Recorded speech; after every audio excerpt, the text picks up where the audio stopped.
السلام عليكم ورحمة الله وبركاته. الحمد لله رب العالمين والعاقبة للمتقين والصلاة والسلام على سيد الأنبياء والمرسلين وعلى آله وأصحابه الطيبين الطاهرين أما بعد।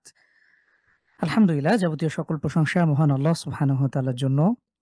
সালাত ও সালাম বর্ষিত হোক বিশ্বনবী হযরত মুহাম্মদ সাল্লাল্লাহু আলাইহি ওয়াসাল্লামের প্রতি, তার পরিবার পরিজন এবং সাহাবীদের প্রতি। সম্মানিত দিনী ভাই এবং বোনেরা, আলহামদুলিল্লাহ প্রতি সপ্তাহের ন্যায় আজকেও আমাদের প্রতি সপ্তাহের বিশেষ দার্স, প্রতি শনিবারের আমাদের বিশেষ আয়োজন ফান্ডামেন্টালস অফ ইসলাম কোর্সে আপনাদের সবাইকে আন্তরিক মোবারকবাদ এবং শুভেচ্ছা। গত ক্লাস আমার সফরের কারণে নিতে পারিনি। তো আলহামদুলিল্লাহ আমরা আজকে দেখতে, দেখতে ৯ম ক্লাস নিয়ে হাজির হয়েছি। তো আজকের দার্সে ইনশাআল্লাহ আমরা হজ এবং যাকাত সম্পর্কে দেখব। তো তার আগে গত দার্সে আমরা কি পড়েছিলাম আপনাদের নিশ্চয়ই মনে আছে। গত ক্লাসে আমরা কি বিষয় নিয়ে আলোচনা করেছিলাম একটু সবাই রিক্যাপ করি তো। একটু অনুগ্রহ করে একটু মনে করার চেষ্টা করবেন আমরা গত দার্সে কি পড়েছি। আপনাদের নিশ্চয়ই মনে থাকার কথা, আমরা গত দার্সে আমরা সিয়াম সম্পর্কে পড়েছিলাম। সিয়ামের পরিচয়, সিয়ামের ফজিলত, সিয়ামের বিধিবিধান, কোন, কোন কারণে আমাদের সিয়াম ভেঙে যায় এবং কোন, কোন কারণে আমাদের সিয়াম ভাঙে না। সেই সাথে আমাদের সার্বিক প্রস্তুতি, রমাদান আমাদের মাঝে খুব অল্প দিন পরেই কিন্তু আমরা রমাদান পেতে যাচ্ছি। আজকে রজব মাসের কত তারিখ আপনাদের মনে আছে? আজকে রজব মাসের অলরেডি ২৫ তারিখ। তো আমরা আমার এখানে ২৫ তারিখ, সন্ধ্যার পরে ২৬ হয়ে যাবে। তো দেখতে, দেখতে আমাদের মাঝে কিন্তু রমাদান আগমন করবে এবং দেখতে, দেখতে হয়তো রমাদান চলেও যাবে। সময় প্রিয় ভাই এবং বোন, আসলে আমাদের জীবনের সবচেয়ে গুরুত্বপূর্ণ সম্পদ হচ্ছে আমাদের সময়। আপনি যদি একটু খেয়াল করেন, আপনারা যারা শুরু থেকে আছেন, আপনাদের মধ্যে একদম শুরু থেকে আমাদের সাথে কে আছে? একটু হ্যান্ড রেইজ করি তো ইনশাআল্লাহ। এই মুহূর্তে ৭ জনের উপরে আছেন। একদম শুরু থেকে নিয়মিত ক্লাস করছেন, আলহামদুলিল্লাহ প্রতি সপ্তাহে যুক্ত হন। আপনারা নিয়মিত পরীক্ষাগুলোতে অংশগ্রহণ করছেন। অনেকেই হ্যান্ড রেইজ করেছেন মাশাআল্লাহ। হ্যান্ড রেইজ করতে পারেন অথবা আ আপনি চ্যাটেও জানাতে পারেন জাস্ট একটু দেখার জন্য। মাশাআল্লাহ, অনেক, অনেক ভাই-বোন আলহামদুলিল্লাহ দেখতে পাচ্ছি। মাশাআল্লাহ অলরেডি ২০ জনের বেশি হাত তুলেছেন। মাশাআল্লাহ অনেকে এখনো হ্যান্ড রেইজ করছেন। বারাকাল্লাহু ফিকুম। আলহামদুলিল্লাহ। সংখ্যাটা মোটেই কম না। আলহামদুলিল্লাহ আমরা আপনাদের প্রতি কৃতজ্ঞ যারা শুরু থেকে দ্বীনি জ্ঞানার্জনের উদ্দেশ্যে আপনারা যুক্ত আছেন। দেখুন, যত নফল ইবাদত রয়েছে, এমনকি নফল সালাত, সব রকম নফল ইবাদতের মধ্যে সবচেয়ে উত্তম হচ্ছে ইলম অর্জন করা। এটা এতটাই গুরুত্বপূর্ণ। আপনি যদি ইলমই না থাকে, একটা মানুষ, ধরেন আমাদের চারপাশে এরকম অনেক নামমাত্র মুসলিম আছে যে তারা হয়তো সালাত সিয়াম কোন রকম আদায় করে বা করে না। নিজেদেরকে মুসলিম বা মোটামুটিভাবে তাদেরকে আমরা মুসলিম বলতে পারি। কিন্তু অনেক জায়গা আছে যেগুলোতে আসলে আ মানে একজন ব্যক্তির ঈমানের আসলে জানার, ঈমানকে নবায়ন করা, ঈমান সম্পর্কে জানা, আমাদের ঈমানকে খাঁটি করা। হাদিসে সুস্পষ্ট এসছে যে আমরা যে এই মুহূর্তে ফিতনার সময়ে বসবাস করছি। আল্লাহ রাসূল সাল্লাল্লাহু আলাইহি ওয়াসাল্লাম বলেছেন এই সময়টাতে ফিতনার যুগে মানুষ কিয়ামতের আগে সকালবেলা মুমিন আ ওয়াইমসি কাফিরান ওয়া আসবাহা মুমিনান ওয়াইমসি কাফিরান ওয়াইমসি মুমিনান ওয়া আসবাহা কাফিরান। এরকম অনেক হবে যে সকালবেলা মুমিন, সে সন্ধ্যাবেলায় কাফির হয়ে গেছে। আবার সন্ধ্যাবেলায় যে ব্যক্তি কাফের আছে সে হয়তোবা সকালবেলা মুমিন হয়ে যাবে। এমনিভাবে হাদিসে আরো এসছে যে একজন মানুষ, একজন ব্যক্তি সে তার ইবাদত করতে, করতে সে একদম জান্নাতের কাছাকাছি চলে গেল বা চলে যায়। কিন্তু একটা পর্যায়ে তার আমলের কারণে, তার হয়তো ঈমান বিধ্বংসী কোনো কাজ, কোনো কথার কারণে তার একটা পর্যায়ে ঈমান থেকে সে বেরিয়ে যাচ্ছে। তো আমরা এই বিষয়টা খুব গুরুত্বপূর্ণ। আপনারা সবসময় মাথায় রাখবেন। আমাদের এই একটা দার্সে আমরা সপ্তাহে একটা দিন আলোচনা করছি। একটা কোর্স আপনি যুক্ত হয়েছেন ২-৩ মাসের। সব মিলে হয়তো ১৫-২০ টা ক্লাসও না। তো এই ১৫-২০ ঘন্টায় কি আমরা পুরো দিন শিখে নিতে পারি? এটা কোনোভাবেই সম্ভব না। দ্বীনের মূল কনসেপ্ট, এটা অনেক গুরুত্বপূর্ণ সম্পদ প্রিয় দিনী ভাই-বোন। আমাদের চারপাশে অনেক মানুষ আছে না যাদের মধ্যে দ্বীনের কোনো বোধই নাই। যাদের মধ্যে দ্বীনের কোনো চেতনাই নাই। আরো দুঃখের বিষয় আপনি দেখবেন যে দ্বীন সম্পর্কে আসলে ইসলাম সম্পর্কে তার তেমন জানাশোনা নাই। কিন্তু সে হুট করে একটা মন্তব্য ছুঁড়ে ফেলবে। সে হুট করেই ইসলাম নিয়ে, দ্বীন নিয়ে, আলেম ওলামা নিয়ে কথা বলবে। এগুলো আমাদের জন্য ঈমান বিধ্বংসী কারণ। আপনারা অলরেডি ঈমান ভঙ্গের ১০ টা কারণ পড়েছেন।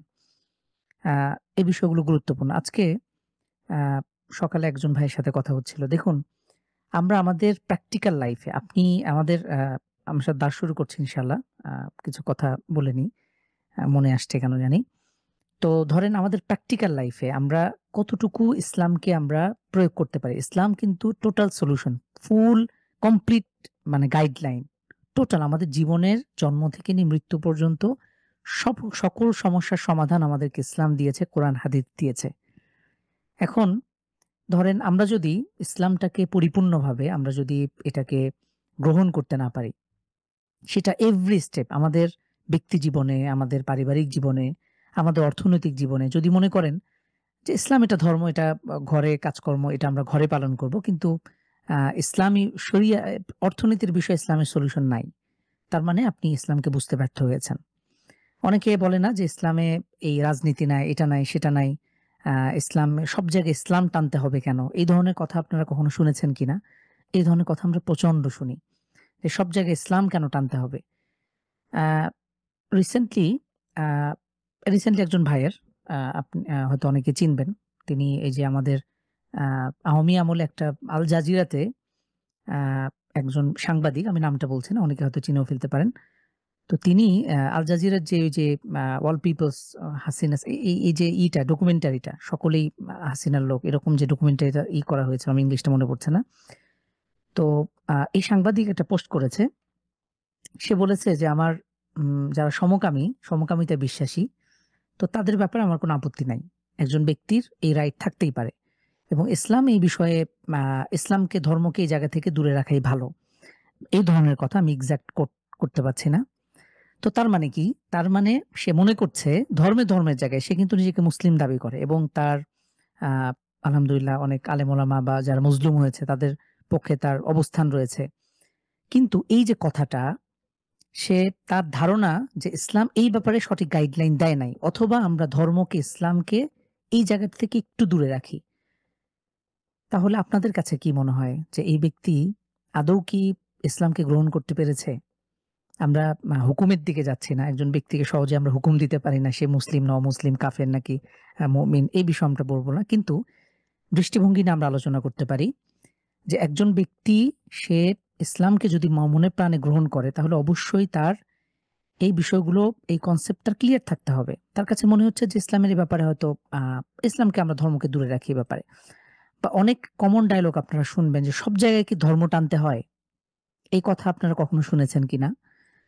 তো আপনি যদি আ সব জায়গায় যদি আপনি ইসলাম পালন করতে চান, আপনি সব জায়গায় যদি প্রায়োরিটি দিতে চান, তো আশেপাশে এরকম অনেকেই আছে যারা বলবে যে সব জায়গায় কি ধর্ম টানতে হয়? তো এই চিন্তা, এটা পশ্চিমাদের চিন্তা। আমাদের আধুনিক আজকের সভ্যতা, ইউরোপ, আমেরিকা তারা চায় যে ধর্মের জায়গায়, অর্থাৎ ধর্ম এটা আ ঘরে পালন করার জিনিস। আপনি ব্যক্তি জীবনে পালন করবেন। আপনি একা মসজিদে আপনি নামাজ পড়ে, অথবা আপনি যদি একা নিজের ঘরের মধ্যে রোজা রেখে একদম আপনি ২০ কেজি ওজন কমায়া ফেলেন। অথবা আপনি নামাজ পড়তে কপালে দাগ বসে ফেলছেন। আপনি সবকিছু করছেন। আপনি দান করতে একদম আপনার সবকিছু নিঃশেষ করে ফেললেন। এটাই কি ইসলাম? এটা জাস্ট ইসলামের একটা পার্ট। এটা ইবাদা। কিন্তু আমাদের মূল জিনিস, আমাদের মূল বিষয় হলো ইসলামের বিধিবিধান আমাদের every step in our life এটা আমাদেরকে 100% বাস্তবায়ন করতে হবে। যদি কোন জায়গায় মনে হয় যে ইসলাম এই জায়গায় আমাদের ধরেন অর্থনীতি, আপনি লেনদেন করছেন, আপনি ব্যবসা-বাণিজ্য করছেন, আপনি আ নানান কর্মকাণ্ড পরিচালনা করবেন। যদি মনে হয় যে ইসলাম এই জায়গাটাতে আমাদের হয়তোবা গাইডলাইন দেয়নি, অথবা ইসলাম এই জায়গাটাতে অপরিপূর্ণ, তাহলে সেই ব্যক্তি প্রকৃত মুমিন নয়। এরকম আসলে অসংখ্য উদাহরণ। আমার গতকালকে আমাদের YouTube এ আমাদের হাদিস সম্পর্কে একটা ভিডিও আপলোড হয়েছে। তো সেখানে একজন ভাই আ বর্তমান সময়ে হাদিস অস্বীকারী একটা দল আছে। আপনারা কি সম্পর্কে জানেন? যে যারা হাদিসকে অস্বীকার করে। অর্থাৎ তারা কোরআন মানে, বলে যে কোরআন আল্লাহর বাণী, কিন্তু হাদিস মানা যাবে না। হাদিস হলো এটা রাসূলের এটা বানানো জিনিস বা আলেম ওলামারা এটা বানিয়েছে। এই ধরনের একটা ফিতনা, একটা দল আছে এবং যারা কথা বলে অলরেডি নাজমুল হুদা ভাই বলেছেন আহলুল কোরআন। বাংলাদেশে এরকম কিছু আছে। খুব গুটি কয়েক, অল্প সংখ্যক, খুব বেশি না। এদের ধরেন আ আ অনেক রকম ইসলামের অসংখ্য দল আছে। এর থেকে আরো গুরুতর। তো এটা খুব গৌণ বা খুব অল্প সংখ্যক হয়তো মানুষ। আপনি দেখেন, ধরেন একটা মানুষ ইসলামের বিধিবিধান সব জানে। আপনার কাছে কি মনে হয় যে যারা ধরেন বেনামাজি, কথার কথা, আপনি যদি এটা জাজ করতে চান যে আমাদের চারপাশে ফ্রেন্ড সার্কেল, আমাদের পরিবারের লোকজন যারা আছে অথবা আমাদের যারা নিকটতম অনেকেই বেনামাজি আছে। আপনি যদি তাকে জিজ্ঞেস করেন, "তুমি নিজেকে মুসলিম দাবি করো এবং তুমি কি জানো যে আল্লাহ কোরআন সলাতকে ফরজ করেছে ৫ ওয়াক্ত সলাত?"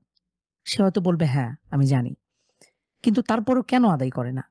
তারপরেও সে ব্যক্তি কেন ইসলামের গুরুত্বপূর্ণ বিধান, ঈমান আনার পরে সর্বপ্রথম যে ফরজ বিধান, তার অন্য কোনো কিছু না। দৈনিক ৫ ওয়াক্ত সালাত সবার আগে তার উপরে ফরজ এবং গুরুত্বের বিচারে এটাই তার উপর সবার আগে করণীয় ছিল। তারপরও কেন আদায় করে না? অথবা ধরেন আমাদের কথাও যদি বলি, আপনারা যারা যুক্ত, আমি যদি নিজের কথাও ধরি, আমরা কি সবসময় জামাতের সাথে সালাত আদায় করতে পারি? অথবা নামাজ কাজা হয় না, এরকম সংখ্যা খুব কম। তো এটা কেন হয়? কারণ হলো আমরা আসলে এই যে আ আল্লাহর অবাধ্যতার যত বিষয় আছে, আল্লাহ সুবহানাহু ওয়া তাআলা একটা বিধান আমাদেরকে দিয়েছেন। এটা আ এটা করতে আমাদেরকে কষ্ট করতে হয়, ত্যাগ স্বীকার করতে হয় এবং আপনাকে অনেক কিছু স্যাক্রিফাইস করতে হবে। আল্লাহ সুবহানাহু ওয়া তাআলা ধরেন আমাদের জন্য অনেক কিছু হারাম করেছে। এখন সেই হারামের কাজগুলো শরিয়া বহির্ভূত অথবা আল্লাহর অবাধ্যতার বিষয়গুলো করতে আমাদের ভালো লাগে, মজা লাগে। শয়তান আমাদের কাছে যুয়িনা লিন-নাস, এই দুনিয়ার যত হুব্বুশ শাহওয়াত, যে বিষয়গুলো আছে ভালোবাসার, দুনিয়ার সাথে জড়িত যত বিষয়, দুনিয়ার চাকচিক্যতা বলেন, হারাম বিষয় বলেন, ধরেন নেশাদার যত দ্রব্য আছে অথবা অন্যান্য কিছু। তো এই বিষয়গুলো সবকিছু এগুলো কিন্তু করতে মজা লাগে। গান বাজনা বলেন, নাটক সিনেমা বলেন, যত রকম হারাম এগুলোর মধ্যে আমরা, এটা সাইকোলজিক্যাল আমাদের সায়েন্টিফিক ব্যাখ্যাও আছে। ডোপামিন রিলিজ হয়। ধরেন একজন নেশা যে নেশাখোর যে, সে নেশা কেন করে? তার ডোপামিন দরকার। তার ব্রেন তাকে শান্ত থাকতে দিচ্ছে না। এটা না পাওয়া পর্যন্ত তার শান্তি নাই। অথবা আ এই বিষয়গুলো। তো আল্লাহর অবাধ্যতার যে বিষয়গুলোর সাথে আমরা ইনভলভ হই, তো এটার আ ধরেন আমরা এর মধ্যে জানার পরেও, সুস্পষ্টভাবে জানার পরেও আমরা সেটা হয়তো করছি না অথবা হারাম বিষয়ের দিকে ধাবিত হই। এটা আমাদের স্বাভাবিক প্রবণতা। শয়তান তো বসে নাই। শয়তান তো আমাদেরকে সার্বক্ষণিক চেষ্টা করে যাচ্ছে। তো এই যে মানুষগুলো ধরেন যে ব্যক্তি আমাকে ওখানে কমেন্ট করেছে, আপনারা চাইলে ভিডিওটার নিচে দেখতে পারেন। আমি এই কিছুক্ষণ আগে চোখে পড়েছে সেটা। তো সেখানে এক ভদ্রলোক কমেন্ট করেছে যে আ এগুলো হলো সব হুজুরদের বানোয়াট কথাবার্তা। এগুলো সব ধর্ম ব্যবসা। এই হুজুরদের মানে এরকম দৃষ্টিভঙ্গি, এবং আপনি দেখবেন যে সমাজের যারা একটু ধর্ম বিমুখ অথবা যারা নিজেদেরকে একটু বুদ্ধিজীবী দাবি করে অথবা যারা সুশীল, তো এরা আ ধর্মকে আ অপছন্দ করা অথবা ধরেন আ আ এই যারা ধর্মবিদ্বেষী মনোভাব লালন করে, তাদের একটা কমন ডায়ালগ যে এগুলো বানোয়াট কথাবার্তা, এগুলো হুজুরদের ধর্ম ব্যবসা, এইসব নানান রকম কথাবার্তা। অথবা ধরেন আরো অন্যান্য কথাবার্তা। তো ইসলাম নিয়ে কথা বলার আগে, একটা কমেন্ট করার আগে আমাদের উচিত, একজন ধর্মবিদ্বেষীও যদি হয়, একটু দিন সম্পর্কে পড়াশোনা করা।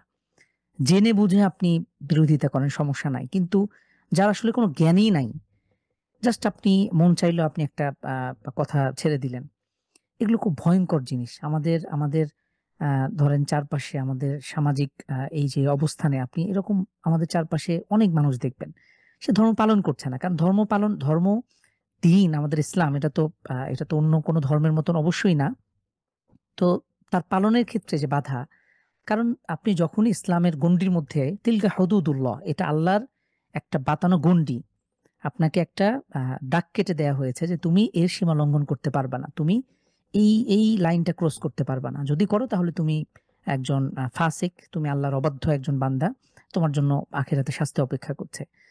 এখন আ আমরা এগুলো ধর্মের প্রতি বা দ্বীনের প্রতি বা আল্লাহ এবং তার রাসূলের প্রতি আত্মসমর্পণের ক্ষেত্রে আমাদের সবচেয়ে বড় বাধা হলো আমাদের নফসের যে আমাদের খায়েশাত, বা ধর্মের মধ্যে আমি যখনই ধর্মকে পালন করতে যাব তখন তো আমার জন্য অন্য কিছু করার অ্যালাউ হচ্ছে না। আমাকে তো এটা ইসলাম এটা অ্যালাউ করছে না।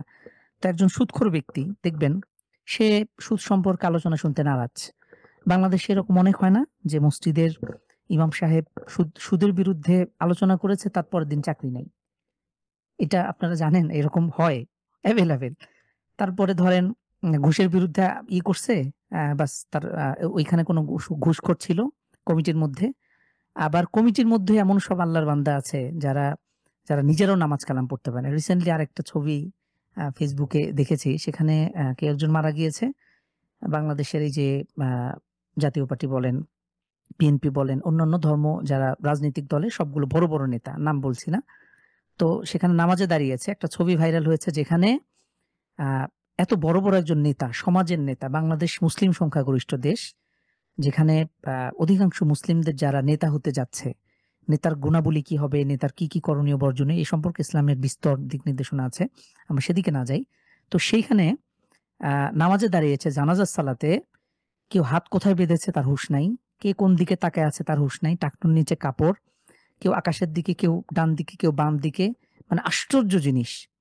মানে আজীব হয়ে যাবেন। একজন রাজনীতিবিদ ধরেন এত বড়, বড় হোমরা-চোমরা নেতা, মুসলিম সংখ্যাগরিষ্ঠ দেশের, তারা মুসলিম দেশের প্রতিনিধিত্ব করতে যাচ্ছে এবং এই দেশে ধরেন সব ধরনের মানুষ আছে। ধার্মিক, অধার্মিক, নাস্তিক, ধর্মবিদ্বেষী, প্র্যাকটিসিং হিন্দু, মুসলিম, বৌদ্ধ যাই বলেন। তো তাদের একটা জানাজার সালাতের মাধ্যমেই একটা চিত্র, একটা পিকচারের মাধ্যমে আপনার সামনে স্পষ্ট হয়ে যায় যে তাদের দ্বীনের অবস্থানটা আসলে কোথায়। তো একজন মুসলিম আমরা কোন দৃষ্টিকোণ থেকে আমরা আসলে নিজেদেরকে সেইভাবে আমরা মুসলিম দাবি করছি অথবা করতে পারি এবং আমাদের কর্মকাণ্ড, আমাদের আমল, আমাদের চিন্তাধারা, আমাদের আকীদা, ইসলাম সম্পর্কে আমাদের চেতনা এবং জানাশোনার পরিধি এটা আদৌ কি আমার জন্য এটা যথেষ্ট কিনা? এগুলো খুব চিন্তার বিষয়। যাই হোক অনেক কথা এলোমেলো কিছু কথা বলে ফেললাম আসলে। তো প্রিয় দিনী ভাই-বোন আমাদের মূল উদ্দেশ্য হচ্ছে যে এই একটা ক্লাসে হয়তো আমাদের সবকিছু ইসলাম সম্পর্কে জানা সম্ভব না। কিন্তু আপনার ব্যক্তিগত জায়গা থেকে আপনি দিনকে জানেন। দিনকে দিনের মতন জানেন। ইসলামকে ইসলামের মোড়কে জানেন। আপনার যেমন মন চাইলো আপনি জানলেন, যেটা ভাল লাগলো না আপনি বাদ দিলেন। এরকম হয়তো এবং কিছুদিন আগে একটা ফুটেজ সামনে আসলো। এগুলো বলাটাও খুব দৃষ্টিকটু বা শ্রুতিকটু। তারপরেও শিক্ষার জন্য বলতে হয়। তো এই কুলাঙ্গার আ একজন অভিনেত্রী সে লিভ টুগেদার করেছে। এরপরে সে আ বিয়ে করেছে বা কি করেছে সে বলছে যে, "আমি বাংলাদেশে এটা ধীরে, ধীরে এটা স্বাভাবিক হবে ইনশাআল্লাহ।" তো এই আপনি চিন্তা করেন। তো এই ধরনের আপনারা দেখেন না ঘটনা যে আ আ কোনো গান রিলিজ হয়েছে যে আলহামদুলিল্লাহ এবারের আমাদের এটা সফল। সিনেমা রিলিজ হয়েছে, আমাদের এবারের সিনেমা সফল। আলহামদুলিল্লাহ, সুবহানাল্লাহ। তো এরা কিন্তু নিজেদেরকে মুসলিম দাবি করে এবং কোনো না কোনো মুসলিম ঘর থেকেই তো উঠে আসা বাংলাদেশের সংখ্যাগরিষ্ঠ মুসলিম। কিন্তু তাদের এই জাহিলিয়াত, মূর্খতা এটা আপনি যদি চিন্তা করেন তাহলে এটা মানে হাসা ছাড়া বা এটা কাঁদা ছাড়া কোনো উপায় থাকে না। মানে নষ্টামি এবং ভ্রষ্টামি একটা লিমিট থাকে। কিন্তু সবকিছু এগুলো আমাদের মানে অতিক্রম করে ফেলেছে এবং দেখবেন যে এগুলোর জন্য আমাদের খারাপ লাগাও নাই। রিসেন্টলি সিলেটে কোথায় এক রিসোর্টে গিয়ে এই যারা অবিবাহিত মা দম্পতি বা আছে তাদেরকে গিয়ে আ কিছু মা মা মানুষ গিয়ে তাদেরকে বিয়ে-টিয়ে পড়ায়া দিছে। তো এটা নিয়ে বাংলাদেশের সুশীল এক শ্রেণীর নাগরিক, বাংলাদেশের সুশীল নাগরিক কমিটি কোন এক আমি নিউজে দেখলাম। সেখানে তারা শঙ্কা প্রকাশ করেছে। এটা খুব ভয়ংকর দিক। যে আ এভাবে মানুষের অধিকারে বা স্বাধীনতায় হস্তক্ষেপ করে কাউকে জোর করে বিয়ে করে দেয়া। এটা নিয়ে তাদের রাতের ঘুম হারাম। এবং পত্রিকার ধরেন ১ম দিকে এটা শিরোনাম স্থান পেয়েছে। কিন্তু এই যে এত বিপুল পরিমাণ ধরেন অ্যাবরশন ঘটছে, হারাম রিলেশন হচ্ছে, ধর্ষণের ঘটনা ঘটছে, কত কিছু সমাজে হচ্ছে। ধরেন বাল্যবিবাহ হইলে আপনি দেখবেন যে এই যে খবর দিলে আ সংবাদ দিলে এসে হয়তো পুলিশরা এসে বিবাহ বন্ধ করে দেবে এবং কিছু দেখবেন যে নারী অধিকার কর্মী, কিছু এনজিও, কিছু ওই শিল্প সাহিত্য চর্চা করে। বড়, বড় টিপ এবং শাড়ি পরে ঘুরে বেড়াবে। নিজেদেরকে বিশাল বুদ্ধিজীবীর মতন ভাব নিয়ে থাকবে। তো তাদের চিন্তা হারাম যে বাল্যবিবাহ কেন? এটা শরীরের স্বাস্থ্যের জন্য খারাপ। তার জন্য এটা বাচ্চার ক্ষেত্রে মানে নানান রকম তাদের আ মনে করেন ব্যাখ্যা। কিন্তু আ আপনি একটা ছোট বাচ্চা ক্লাস 6 এ পড়ে। আপনার আজকে মনে হয় এরকম একটা পোস্ট দেখেছি আমি। 6 এ পড়ে টিচার রেখেছে হোম টিউটর। তো টিচারের সাথে তার ৮ বার ফিজিক্যাল হয়েছে। এখন ডাক্তারের কাছে পরামর্শ চাচ্ছে আমি কি করতে পারি? সে ডাক্তার দিনদার ছিল। বলছে যে, "এই ব্যাপারে আমার থেকে জীবনে আপনি আশা পাবে কোন রকম সহযোগিতা পাবেন না। নিজের ভুলের কারণে আপনি এরকম করেছেন। এই ব্যাপারে আমার আমার আমার কাছ থেকে কোন সহযোগিতা নাই।" তো এখন দেখেন এই যে বাল্যবিবাহের ক্ষেত্রে অনেকের রাতের ঘুম হারাম। কিন্তু আমাদের সমাজে যে বিয়েকে কঠিন করে ফেলা হয়েছে, হারাম রিলেশনকে, এই সমস্ত বিবাহ বহির্ভূত সম্পর্ককে এগুলোকে ইজি করে ফেলা হয়েছে। এটা নিয়ে কোনো কথা নাই। এটা নিয়ে কারো আপনি দেখবেন না কোনো এই সমস্ত নাগরিক বা সুশীল যারা তারা কোনো বিবৃতি দিয়েছে। এটা নিয়ে তাদের কোনো ভূমিকা নাই। এটা নিয়ে যদি কোনো পরিবারে এরকম কোনো দুর্ঘটনা ঘটে যায়, সেখানে দেখবেন না যে তারা পুলিশ র‍্যাব নিয়ে হাজির হয়েছে এবং সেই পরিবারের পক্ষে অথবা সেই ভিকটিমের পক্ষে তারা কোনো আ পা দিচ্ছে, স্টেটমেন্ট দিচ্ছে। তো এই ধরনের এগুলো এই আমাদের সমাজের রন্ধ্রে, রন্ধ্রে এই সমস্ত আপনার আমরা লক্ষ্য করি। অনিয়ম বলেন, আল্লাহর অবাধ্যতা বলেন, দিন বিমুখতা বলেন, এই সমস্ত ভয়াবহ আ আ আ এই সমস্ত বিষয়গুলো আমরা দেখি। তো একজন মুসলিম হিসাবে, একজন প্র্যাকটিসিং হিসাবে, একজন আল্লাহ এবং তার রাসূলে বিশ্বাসী হিসেবে আমরা যদি প্রকৃতপক্ষেই আমরা নিজেদেরকে আল্লাহ এবং তার রাসূলে বিশ্বাসী এবং নিজেদেরকে মুসলিম দাবি করতে চাই, তাহলে আমাদের অবশ্যই এই বিষয়গুলো পরিবর্তনের চেষ্টা এবং সবার আগে আমাদের নিজের বেস ঠিক করা, আমাকে প্রকৃতভাবে পরিপূর্ণভাবে দ্বীন ইসলামকে জানা এবং এটাকে স্প্রেড করা, এটা আমাদের সবার জন্য দায়িত্ব এবং কর্তব্য। আল্লাহর দ্বীন আমাদের পরিচয় হলো আমরা এই আল্লাহর জমিনে আমরা আল্লাহ তাআলার খলিফা, আল্লাহ তাআলার প্রতিনিধি হিসেবে আগমন করেছে। আমাদের একটা পরিচয় আছে, বিশাল পরিচয়। তো এটা উপলব্ধি করা খুব জরুরি। প্রিয় দ্বীনী ভাই-বোন, যাই হোক আল্লাহ তাআলা হেফাজত করুন। উম তো আজকে আমরা একটু সংক্ষেপে যাকাতের পরিচয়, যাকাতের বিধিবিধান এবং হজ সম্পর্কে জানবো ইনশাআল্লাহ। তো আমরা চলুন শুরু করি বিসমিল্লাহ। ১ম এই প্রিয় দ্বীনী ভাই-বোন, আমাদের যে সকল বিধিবিধানগুলো রয়েছে, আমরা জানি ইসলামের ৫ টি স্তম্ভ। তো এই সকল স্তম্ভের মধ্যে আমরা অলরেডি সালাত, সিয়াম আ এই বিষয়গুলো দেখেছি, ঈমান দেখেছি, সালাত এবং সিয়ামের বিধিবিধান দেখেছি। বাকি থাকে আ ২ টি, যাকাত এবং হজ। এই ২ টি বিধান এটা সবার জন্য আসলে ফরজ নয়।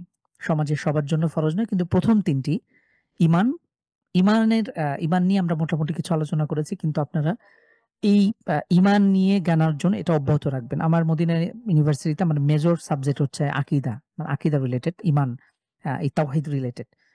তো আমাদের ওস্তাদ বলছিল যে, "দেখো, যত জ্ঞান আছে, যত আ পৃথিবীতে যত জ্ঞান আছে সবার আগে তো আপনাকে একজন মুসলিম হিসেবে দ্বীনি জ্ঞান অর্জন করতে হবে। ইসলাম সম্পর্কে দ্বীনের মৌলিক বিষয়গুলো জানতে হবে। এই জ্ঞানের মধ্যেও সবার আগে আপনাকে ঈমান সম্পর্কে, আকীদা সম্পর্কে আপনাকে জ্ঞান অর্জন করতে হবে। এই ঈমান থাকলেই আল্লাহ রাসূল সাল্লাল্লাহু আলাইহি ওয়াসাল্লামের স্পষ্ট হাদিস, যদি কারো মধ্যে মিসকালু হাব্বাতিন মিন খারদালিন মিনাল ঈমান, একদম সরিষা দানা পরিমাণ যদি ঈমান থাকে, তাহলে সে ব্যক্তি জান্নাতে যাবে। এই কথা মানে সে ব্যক্তি জান্নাতে যাবে এবং তার জন্য জাহান্নাম হারাম। এই কথা শুনলে আমাদের ভালো লাগে, তাই না? যে যাক, আমরা তো কোন রকম আমরা তো আল্লাহ এবং তার রাসূলে বিশ্বাসী। কোন না কোনভাবে তো হয়তো জান্নাতে যাওয়ার একটা সুযোগ আছে। কিন্তু না, এত সহজ না। ঈমানের গুরুত্ব যেহেতু এত, ফজিলত যেহেতু এত, এটা অনেক গুরুত্বপূর্ণ একটা সম্পদ। দুনিয়ার জীবনের সবচেয়ে বড় সম্পদ এবং এটা হারানোরও সংখ্যা বেশি। এটাকে হেফাজতের দায়িত্ব ঠিক ততটা বেশি। তো কখন না জানি যেটা জিনিস যত মূল্যবান, সেটার আমাকে পরিচর্যা, সেটাকে কেয়ার করতে হবে, সে ব্যাপারে সতর্ক থাকতে হবে। এটাই বাস্তব। তো আমরা যদি বিন্দু পরিমাণ ঈমান নিয়েও আল্লাহর কাছে যেতে পারি, তাহলে আমাদের জন্য নাজাত আছে। কিন্তু সেটা নিয়ে যাওয়াটাই আমাদের জন্য চ্যালেঞ্জ। বর্তমান ফিতনার সময়ে আমরা এই আমাদের চারপাশে যখন ফিতনা, আপনি চারপাশে তাকান না। দেখেন আমাদের ঈমান বিধ্বংসী। আপনাকে আল্লাহর অবাধ্যতার পথে ডাকার জন্য সবাই মানে মনে হয় যে ওঁৎ পেতে বসে আছে। আপনি ঘরের বাইরে যাবেন, আপনি দেখবেন যে আ আপনি যেখানেই যান, আপনি কোন একটা জায়গায় সার্ভিস নিতে যাচ্ছেন, দেখবেন যে সেখানে সুদ ঘুষ ছাড়া কাজ কারবার নাই। আপনি ব্যবসা করতে যাবেন, দেখবেন যে ব্যাংকগুলো লোন দেওয়ার জন্য আপনাকে মানে ডাকতে আছে। আপনাকে মানে আপ্যায়ন করে ডাকবে। আপনি রাস্তায় বের হবেন, দেখবেন বেপরদা নারীদের ছড়াছড়ি। আপনি রাস্তায় হয়তো কোনো কাজে যাচ্ছেন, দেখবেন যে আপনি গুনাহ করবেন না। কোথাও না কোথাও জোরে সাউন্ড বক্সে গান শোনানো হবে। আপনি রাস্তার বাইরে যাবেন, বেপরদা ছবিদের বিলবোর্ড থেকে শুরু করে, সিনেমার পোস্টার থেকে শুরু করে। তো আমরা এরকম একটা সময়ে বসবাস করছি। এত ভয়ংকর এত ফিতনার সময়। তো এর মধ্যে আমাদের ঈমানকে টিকে রাখা, ঈমানের সাথে থাকা, এটা আসলেই টাফ। রাসূল সাল্লাল্লাহু আলাইহি ওয়াসাল্লাম এ ব্যাপারে আমাদেরকে সতর্কবার্তা দিয়েছেন। তো প্রথমেই আমাদের ঈমান সম্পর্কে যে বিষয় রয়েছে, এক্ষেত্রে আপনাদের বিস্তর জ্ঞান অর্জন করা এটা আমাদের জন্য ফরজ। তো এরপরে আমরা আ সালাত, সিয়াম আমরা দেখেছি। তো এই বিষয়গুলো সবার জন্য ফরজ। সালাত এবং সিয়াম প্রত্যেক মুসলিম সাবালক, পুরুষ সবার জন্য। কিন্তু বাকি যে ২ টি বিধান হজ এবং যাকাত, এই ২ টি বিষয় শুধুমাত্র সমাজের যারা আল্লাহ সুবহানাহু ওয়া তাআলা যাদেরকে তৌফিক দিয়েছেন, অর্থাৎ এই ২ টি হলো আর্থিক ইবাদত। হজ এবং যাকাত এটা সবার উপরে ফরজ নয়। যাদের আর্থিক সঙ্গতি আছে, যাদের তৌফিক হয়েছে, যাদের সেই সক্ষমতা আছে তাদের জন্য এটা ফরজ। এখন সংক্ষেপে আমরা যদি একটু দেখি যাকাত শব্দের অর্থ কি? যাকাত শব্দের অর্থ আবিধানিক একটা অর্থ রয়েছে, পারিভাষিক একটি অর্থ রয়েছে। তো শাব্দিক অর্থ হলো বৃদ্ধি এবং উন্নতি। দেখেন যাকাতকে আমরা অনেকেই মনে করি কি আপনি এরকম আপনারা পেয়েছেন কিনা? আমরা তো পাই, এরকম অনেক প্রশ্ন পাই, এরকম অনেক অভিজ্ঞতার মুখোমুখি হই। যে অনেকের হলো যে যাকাত উম এটা দিলে তো অর্থ কমে গেল।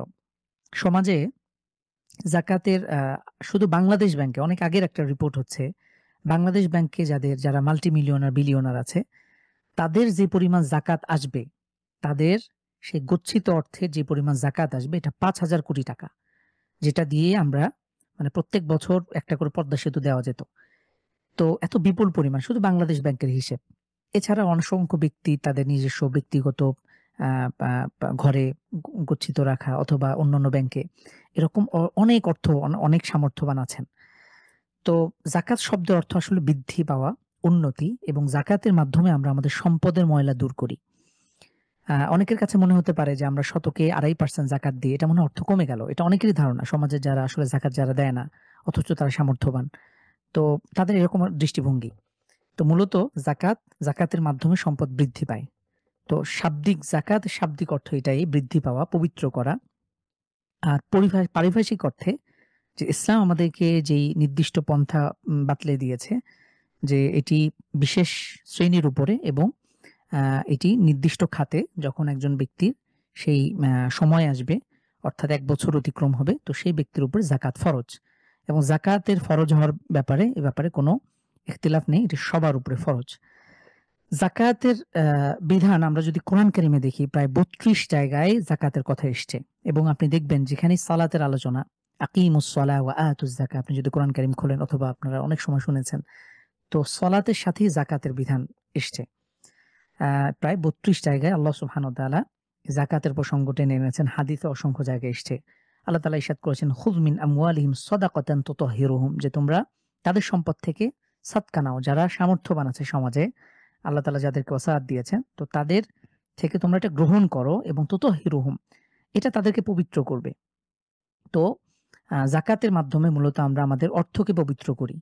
এটা সম্পদের ময়লা। আমরা কেউই সমাজে ভদ্র শ্রেণী দেখবেন আমরা যদি আপনি কোথাও যাচ্ছেন আপনার পোশাকে ময়লা লাগলো। তো এই ময়লা পোশাকে আমরা কখনোই রাস্তায় হাঁটবো না, চলবো না, কোথাও যাবো না। আগে এটাকে চেঞ্জ করবো আমরা। এটাই স্বাভাবিক। তো সম্পদের ময়লা হলো এই যাকাত। এটা গরিব দুঃখীর হক। আল্লাহ সুবহানাহু ওয়া তাআলা স্পষ্ট নির্দেশ ইরশাদ করছেন, "ওয়া ফি আমওয়ালিহিম হাক্কুম মা'লুম" যে তাদের সম্পদে এই সমস্ত ধনী শ্রেণী যারা আছে তাদের সম্পদে হাক্কুম মা'লুম নির্দিষ্ট পরিমাণ হক রয়েছে গরিব দুঃখীদের।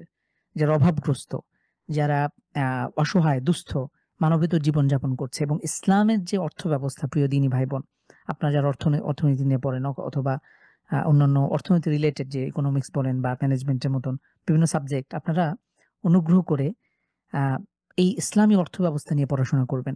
এটাকে প্রমোট করার চেষ্টা করবেন। বর্তমান সময়ের সারা ওয়ার্ল্ডের অর্থব্যবস্থা পরিচালিত হয় সুদী কারবারের উপরে। এটা ভিত্তিটাই দাঁড়িয়ে আছে সুদী ব্যবস্থার উপরে।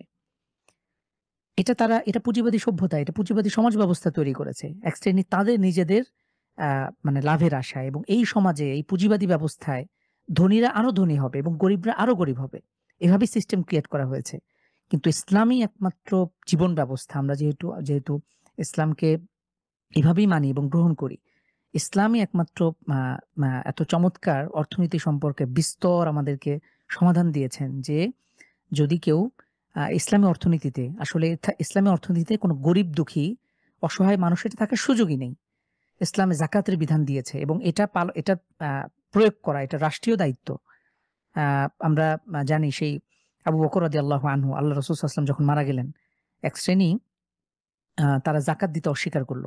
আবু বকর রাদিয়াল্লাহু আনহু বললেন যে, "ওয়াল্লাহি যারা যাকাত দিতে অস্বীকার করবে তো দূরে থাক, যারা আল্লাহ রসুলের যুগে একটা ছাগলের সাথে রশি দিত, সেই রশি দিতে যদি অস্বীকার করে আমি সেই ব্যক্তির সাথে লড়াই করব, কিতাল করব।" আপনি চিন্তা করেন, কথাটা অনেক মারাত্মক। তো পরে ওমর রাদিয়াল্লাহু আনহু এই কথা শুনে বললেন যে, "আমি বুঝতে পারলাম যে আবু বকর রাদিয়াল্লাহু আনহুর তার হৃদয়কে আল্লাহ প্রশস্ত করে দিয়েছে। তিনি যাকাতের ব্যাপারে এত কঠোর অবস্থান তিনি গ্রহণ করলেন যে যদি কেউ একটা ছাগল দিবে, ছাগলের সাথে যদি রশি দিতে অস্বীকার করে আমি তার বিরুদ্ধে অস্ত্র ধরব।" ইসলামের বিধান এটাই। আপনি জানেন যে আমাদের খোলাফায়ে রাশিদিনের সময়, ওমর রাদিয়াল্লাহু আনহুর সময়, পরবর্তী যুগে সেখানে যাকাতের হকদার ব্যক্তি পাওয়া যেত না। বিভিন্ন রাজ্য থেকে, বিভিন্ন স্টেট থেকে সেখানে ইসলামের রাজধানীতে টাকাগুলো ফেরত আসতে শুরু করলো। তো পরবর্তীতে এ গব চিন্তা বা বা সরেজমিনে দেখা গেল যে আসলে এটার কারণ হলো যে যাকাত নেয়ার মতন কোনো ব্যক্তি অবশিষ্ট নেই। এটা ইসলামের বিধান। ইসলামের দান সাদাকার বিধান এসছে। ইসলামে অমুসলিমদের থেকে জিজিয়া নেয়ার বিধান এসছে। আপনি যত কিছু বলেন, বর্তমান সময়ে আ যারা সমাজতান্ত্রিক দলে বিশ্বাসী, কমিউনিজমে বিশ্বাসী, তো এই দলের উদ্ভবই হয়েছে এই চিন্তা থেকে যে সমাজের মধ্যে কেউ খাবে, কেউ খাবে না, তা হবে না। সমাজে সবাই সমান। সমাজে সবাই একভাবে এটাকে ভোগ করতে পারে। কেউ ধনী হবে, কেউ গরিব হবে এটার সুযোগ নাই। কিন্তু তারপরেও আপনারা জানেন যদি ইতিহাস দেখেন সেই কমিউনিজম যেখান থেকে উৎপত্তি সে রাশিয়াতেও এটা টিকে থাকে নাই। এটার কিন্তু স্থায়িত্ব ছিল না। তো সবকিছুই ব্যর্থ। আল্লাহ সুবহানাহু ওয়া তাআলা যে বিধান আমাদেরকে দিয়েছেন এর বাইরে যত বড় বিজ্ঞানী, পৃথিবীর যত বড় বা বা যেই আসুক না কেন, সে যদি একটা বিধান দিয়ে বলে যে এটাই শ্রেষ্ঠ, সেটা আল্লাহ তাআলার বিধানের বিপরীতে তো কোনোভাবেই সেটা শ্রেষ্ঠ হবে না। তার মধ্যে আসলে আমাদের কোনো সলিউশন নাই, এটাই বাস্তব। অনেক থিওরি বের হতে পারে, অনেক কিছু হয়তো বা গবেষণা রিসার্চ হতে পারে। কিন্তু আল্লাহর বিধানের সামনে অন্য কোনো বিধান এটা আসলে এটা তুচ্ছ। তো এজন্য যাকাতের যে বিধান আল্লাহ সুবহানাহু ওয়া তাআলা আমাদের জন্য এটি ফরজ করেছেন। এবং আমরা যদি এটি ইসলামের আমরা জানি ইসলামের অন্যতম একটি স্তম্ভ। এটি যারা সামর্থ্যবান তাদের উপর এটি ফরজ। এবং আমরা যদি যাকাত আদায় না করার ভয়াবহতা সম্পর্কে দেখি, আপনি একটু আগে আলোচনা করছিলাম। দেখবেন সমাজে অনেক সামর্থ্যবান আছে যারা তাদের সম্পদের যাকাতগুলো আ তারা যথাযথভাবে দেয় না, প্রদান করে না। অথচ ইসলামী অর্থনীতিতে পুরো বা আমাদের ইসলামের দৃষ্টিতে যত রকম আ সম্পদ পৃথিবীতে রয়েছে সবকিছুর মালিকানা, নিরঙ্কুশ মালিকানা আল্লাহ সুবহানাহু ওয়া তাআলার। আমরা পৃথিবীতে যা দেখি অথবা আমাদের দৃষ্টির অগোচরে যা কিছু আছে সবকিছুই সবকিছুর মালিকানা আল্লাহ সুবহানাহু ওয়া তাআলার। আমরা মানুষ হিসেবে দুনিয়াতে কিছু সময়ের জন্য সেটাকে ভোগ করার একটা আ খুব অল্প সময়ের জন্য সার্টেন টাইমের জন্য আমরা একটা ভোগ করার সক্ষমতা বা আমাদের হস্তগত হয়। বাস এটুকুই। আমরা যখন কবরে চলে যাব মৃত্যুবরণ করার সাথে, সাথে আমার সম্পদ আর আমার থাকে না। পরবর্তীতে আমার ওয়ারিশরা বন্টন করে ফেলে অথবা এটা অন্যদের হস্তগত হয়। তো এভাবেই কিন্তু এই যে আল্লাহ সুবহানাহু ওয়া তাআলা আমার উপরে যে ফরজ বিধান আ যেটি ফরজ করেছিলেন, আমি যদি যথাযথভাবে আদায় না করি তাহলে তো আমার জন্য আখিরাতে চিরস্থায়ী আখিরাতে আযাব অপেক্ষা করছে। আল্লাহ তাআলা ইরশাদ করছেন যে, "ওয়াল্লাযীনা ইয়াকনিজুনা আয-যাহাবা ওয়াল ফিদ্দা" যারা এই যাকাতের সম্পদ, সোনা-রূপা যারা এভাবে আ একদম খাজানায় যারা এভাবে জমা করে রাখে এবং ওয়ালা ইউনফিকুনাহা ফি সাবিলিল্লাহ এবং তারা আল্লাহর পথে এটাকে খরচ করে না। তো ফাবাশশিরহুম বিআযাবিন আলীম। হে নবী আপনি তাদেরকে জান্নাতের আ আযাবের সুসংবাদ দিন। এখানে আল্লাহ সুবহানাহু ওয়া তাআলা কৌতুক করেছেন। এটার বালাগতের দৃষ্টিকোণ থেকে অথবা অলংকার শাস্ত্রে এটার ব্যবহার অনেক উচ্চাঙ্গের। তো আল্লাহ তাআলা এখানে বলছেন যে, "তুমি তাদেরকে আযাবের সুসংবাদ দাও।" আযাবের তো সুসংবাদ হয় না, এটা দুঃসংবাদ হয়। আল্লাহ তাআলা এভাবেই কটাক্ষ করেছেন যে, "তোমরা তাদেরকে আযাবের সুসংবাদ দাও।" তো এই সম্পর্কে আরো হাদিসেও অনেক ভয়াবহতার কথা এসছে। কোরআনেও আরো অসংখ্য আয়াত ওয়ালা ইয়াহসাবান্নাল্লাযীনা বাখালুনা বিমা আতাহুমুল্লাহু মিন ফাদলি যে আল্লাহ তাআলা ইরশাদ করছেন আ যাদেরকে আল্লাহ তাআলা আ এই ধন সম্পদ দান করেছেন। তো তারা এটা নিয়ে কৃপণতা করে।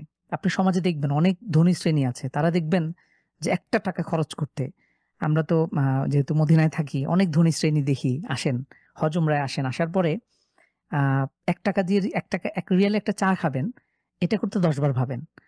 এটা খারাপ কিছু না। অবশ্যই আমাদেরকে মিতব্যয়ী হতে হবে, হিসেব করতে হবে। আ অবশ্যই আমাদের সামর্থ্য অনুযায়ী আমাদের খরচ করতে হবে। কিন্তু সেটা যদি আপনার মানে অস্বাভাবিক পর্যায়ের হয়, একজন ব্যক্তি সে হজ করতে এখন ৳৬,০০,০০০ মিনিমাম অথবা আরো বিলাসবহুল হজ করলে আপনার আরো খরচ হবে। এত টাকা দিয়ে যখন খরচ করে আসে আর এখানে এসে সে হিসেব করে যে ৳১ ৳৩০ একটা চাও পর্যন্ত খাবেন। অর্থাৎ আপনার নিজের উপরে যে হক আছে, আপনার প্রয়োজন, আপনার আ আ এক্ষেত্রেও সে কৃপণতা করছে। এরকম আছে আপনি দেখবেন না খেয়ে থাকবে। তারপরেও দেখবেন যে নিজের কোনো একটা ভালো কিছু খেতে হবে, পড়তে হবে অথবা কোনো একটা দরকারি এটা তারা করে না। তো আল্লাহ তাআলা ইরশাদ করছেন যে আল্লাহ তাআলাই তাদেরকে ধন সম্পদ দিল এবং এ ব্যাপারে তারা কৃপণতা করছে।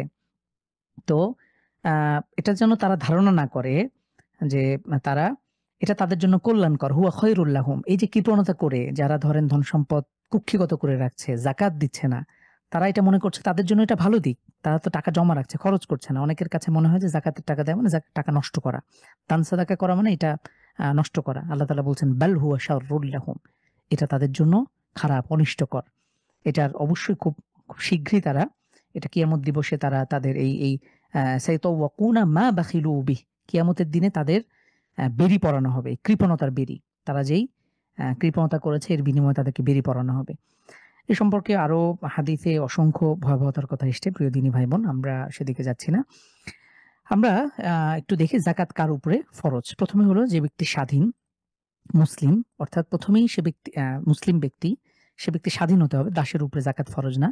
এরপরে যদি তার সম্পদ নিসাব পরিমাণ হয় এবং নিসাব পরিমাণ হওয়ার পরে তার উপরে ১ বছর অতিক্রম হয়। তো নিসাব পরিমাণ সম্পদ কি? এটা আমরা একটু দেখব ইনশাআল্লাহ। নিসাব পরিমাণ সম্পদের আমরা একটু ব্যাখ্যা করি। তো আচ্ছা নিসাব পরিমাণ হলো আমরা যদি দেখি আল্লাহ রাসূল সাল্লাল্লাহু আলাইহি ওয়াসাল্লাম বলছেন, "লা যাকাতা ফি মালিন হাত্তা ইয়াহুলা আলাইহিল হাউল।" তো সম্পদের নিসাব কি? যাকাতের নিসাব হলো আ যদি কোনো ব্যক্তির আ ৭.৫ ভরি স্বর্ণ, ৭.৫ ভরি তোলা অথবা যদি স্বর্ণ ৭.৫ ভরি বা তোলা, ৭.৫ ভরি বললে আমরা বুঝি যদি সোনা থাকে অথবা ৫২ ভরি যদি রূপা থাকে, তাহলে সে ব্যক্তি কোনো একটা ধরে সোনা বা রূপা যেকোনো একটি অথবা ধরেন কারো কাছে শুধু সোনা আছে অথবা কারো কাছে শুধু রূপা আছে অথবা হতে পারে যে ২ টি বিষয়ই আছে। তো সেই ব্যক্তি এই সম্পদের উপরে যদি অথবা সমপরিমাণ যদি আ মূল্য তার কাছে থাকে, তো এটার উপরে যদি ১ বছর অতিক্রম হয় তাহলে তার উপরে যাকাত ফরজ। আ এখন এই নেসাব যেটা যাকাতের নেসাব হলো ৭.৫ ভরি স্বর্ণ অথবা ৫২ ভরি রূপা। তো এই দৃষ্টিকোণ থেকে বর্তমান বাজারের হিসাবে যদি রূপার হিসাবে আমরা ধরি স্বর্ণের হিসেব ধরলে এটা অনেক বেশি হয়। ৭.৫ ভরির মূল্য এখন ৮-১০ লাখ টাকা আরো কম বেশি হতে পারে। কিন্তু রূপার হিসেবে ধরলে বর্তমান বাজারে ধরেন এক্সাক্ট হিসাবটা জানা নাই। এটা এই হিসাব দেখলে হয়তো জানা যাবে। কিন্তু মোটামুটি ৫০ থেকে ৬০,০০০ টাকা এটা আরো কম বেশি হতে পারে। এই পরিমাণ টাকা যদি একজন মানুষের দৈনন্দিন খরচ, পরিবারের ভরণ-পোষণ সবকিছু বাদ দিয়ে এই টাকা যদি তার রিজার্ভ থাকে অথবা সমপরিমাণ স্বর্ণ অথবা রূপা থাকে তাহলে সে ব্যক্তির উপরে যাকাত ফরজ। তো আমাদেরকে এই হিসেব করে আমরা ইনশাআল্লাহ যাকাত প্রদান করব। তো অনেকের আছে যে ধরেন কিছু টাকা ব্যাংকে আছে। ধরেন ব্যাংকে আছে ৩০,০০০। আমার কাছে স্বর্ণ আছে ১ ভরি। আবার রূপা আছে ধরেন ৩ ভরি। আবার ধরেন কিছু ব্যবসায়ী পণ্য আছে ধরেন কিছু টাকার। আমরা ইনশাআল্লাহ এই বিষয়গুলো দেখব। তো ১ম এ আমরা একটু দেখি আচ্ছা যেসব পণ্যের ধরেন যাকাত দিতে হয় না। আমরা এটা একটু দেখি তারপরে আমরা যাচ্ছি অন্যান্য গবাদি পশু, অর্থ সম্পদ, কৃষি পণ্যের যাকাত আমরা একটু দেখব। তো আ ধরেন ব্যবহার্য সোনা-রূপা আ বাদ দিয়ে যদি অন্য কোনো তার কাছে অলংকার থাকে, অন্য কোনো আ এই কি বলে এটাকে? অন্যান্য বিভিন্ন তার অর্থ সম্পদ থাকতে পারে, অন্যান্য অলংকার। তো এগুলোর উপরে যাকাত আসবে না। য আরো অনেক কিন্তু থাকে, অনেক মূল্যবান পদার্থ থাকে, সেগুলোরও যাকাত আসবে না। এরপরে আ আমরা যেখানে বসবাস করছি, আমাদের থাকার জায়গা, আমাদের আসবাবপত্র, আমাদের পানাহারের যাবতীয় বিষয়-আশয়, আমাদের অন্ন-বস্ত্র, আমরা যে সকল পরিধান করছি, এগুলোর উপরে যাকাত আসবে না। এরপরে আ আমাদের ধরেন প্রয়োজনীয় যত সামগ্রী আছে, ফ্রিজ, চেয়ার, টেবিল, আলমারি, আমাদের ঘরের যতগুলো সামগ্রী আছে, এটা যদি অনেক বেশিও থাকে, অনেক প্রয়োজন অতিরিক্ত থাকে, তারপরে যাকাত এই সম্পদের উপরে যাকাত আসবে না। আ এরপরে আ ধরেন ব্যবসা প্রতিষ্ঠানের জন্য শুধু ব্যবসা প্রতিষ্ঠান আমরা দেখব। ব্যবসা প্রতিষ্ঠানের জন্য ধরেন আপনার ব্যবসা প্রতিষ্ঠানে ব্যবহৃত যত আসবাবপত্র অথবা যেগুলো পণ্য নয়, শুধুমাত্র ব্যবসার পণ্যের উপরে যাকাত আসবে। পণ্য ব্যতীত যা কিছু আছে সেগুলোর উপরে যাকাত আসবে না। এরপরে যদি আ ধরেন আমরা ঘরবাড়ি করে আমরা যদি ভাড়া দেই, তাহলে ভাড়া দিলে ভাড়ার সম্পদের উপরে জাকাত আসবে। আমি যে ভাড়াটা পাচ্ছি সেই টাকা যদি আমি জমা রাখি তাহলে সেটার উপরে জাকাত আসবে। কিন্তু ধরেন আমার একটা ৫ তলা বাড়ি আছে। এখন ৫ তলা বাড়ির মূল্যের হিসেব করে এর উপরে জাকাত আসবে না। আ এরকম আরো উদাহরণ হতে পারে। মোটামুটি আ এই আরকি। সাধারণত এগুলো নিয়ে আমাদের চিন্তা থাকে, প্রশ্ন থাকে। তো আমরা উম জাকাতের খাত আচ্ছা আমরা আমরা যদি উম আমাদের আছে একটা, আমরা কিসের উপরে জাকাত দেব? প্রথমত আমরা আমাদের স্বর্ণ অলংকার এটাকে আমরা মূল ধরবো। স্বর্ণ অলংকার এটাকে জাকাতের নিসাব ধরা হয়েছে। যদি ৭.৫ ভরি স্বর্ণ অথবা ৫২.৫ ভরি রূপা যদি থাকে। আর সেটাকে আমরা বর্তমান সময়ে রূপাকে আমরা মূল হিসেবে ধরি যেহেতু জাকাতের মূল উদ্দেশ্যই হচ্ছে গরিব দুঃখীদের পাশে থাকা। তো আমি যদি স্বর্ণের ধরি তাহলে কিন্তু আ এই পরিমাণ টাকা হতে আসলে অনেক সময় প্রয়োজন এবং অনেকের ক্ষেত্রে এটা একসাথে ৮-১০ লাখ টাকা এটা অনেকের থাকেও না। কিন্তু মিনিমাম বর্তমান বাজারে আ ৫০-৬০ হাজার টাকা এই পরিমাণ কম বেশি হতে পারে। আপনারা একটু মিলিয়ে নেবেন। অথবা বর্তমান বাজারে অনলাইনে সার্চ করলে Google থেকেও পেয়ে যাবেন ইনশাআল্লাহ। তো এই পরিমাণ যদি আমার কাছে রিজার্ভ থাকে, ১ বছর পর্যন্ত যদি থেকে থাকে তাহলে আমরা সেখান থেকে ২.৫% হারে আমরা জাকাত বের করব ইনশাআল্লাহ। নগদ টাকাও আমার কাছে থাকতে পারে। নগদ টাকা থাকলে সেটা যদি বর্তমান বাজারে ধরেন আমি একটু আগেও বলছিলাম যে আমার কাছে কিছু স্বর্ণ আছে, কিছু রূপা আছে, কিছু নগদ টাকা আছে। আমি সবগুলোকে অর্থে কনভার্ট করব। আমার কাছে যে পরিমাণ স্বর্ণ আছে সেটাকে আমি বর্তমান বিক্রয় মূল্য, আপনি যে দামে কিনেছেন সেটা না, যে দামে বিক্রি করতে পারবেন বর্তমান বাজার মূল্য সেটাকে কনভার্ট করলে একটা কল্পনা একটু হিসেব কষে আপনি সেখান থেকে জাকাত দিবেন। বিশেষ করে আমাদের যারা মা-বোন আছেন তাদের যে পরিমাণ বিয়েতে বা বিভিন্ন সময় কিন্তু বা বাবা-মা থেকে যে স্বর্ণগুলো পাওয়া হয়, সেই স্বর্ণগুলো হিসেব করে সেখান থেকে জাকাত দেওয়ার চেষ্টা করতে হবে।